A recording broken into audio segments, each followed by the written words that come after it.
In today's video, I'm going to teach you how to connect Cursor to Notion using Zapier. By following these simple steps, you'll bridge these two powerful tools together smoothly and seamlessly. So, let's dive in and get started. First things first, let's create a Zap.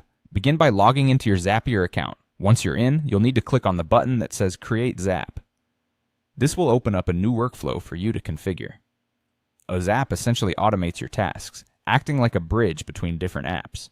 So, the first thing we want to do is set up Cursor as the trigger. Head to the search bar and look for Cursor to set it up as your trigger app.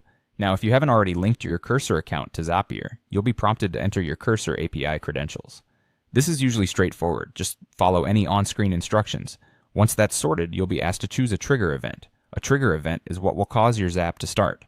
Common triggers might be something like new agent created, agent status changed, new conversation message, or pull request created.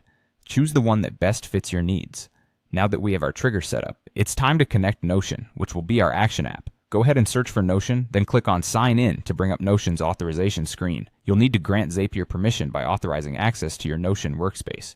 Make sure to select the correct workspace, one that contains the database you wish to automate actions within. It's crucial to ensure that the database you want to work with is shared with the Zapier integration. If not shared, Zapier will not be able to interact with it.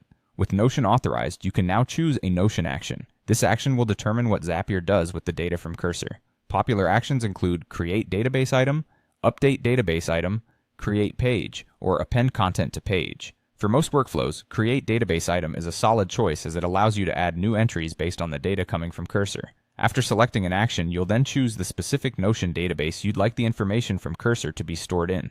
For instance, you might choose a database that tracks projects, statuses, agents, and dates.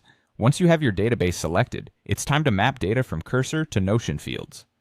This step involves matching Cursor fields like agent name, project name, status, message content, and timestamp to the corresponding Notion properties like agent, project, status, notes, and date.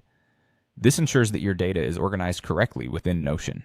With everything mapped out, it's critical to test your workflow. You can do this by hitting the Test Trigger button. This will verify that Zapier is receiving sample data from Cursor.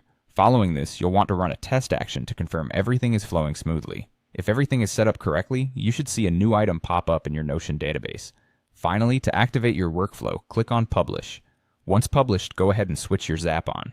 And there you have it. Your integration is now active and your data will be seamlessly shared between Cursor and Notion. Thank you for following along today.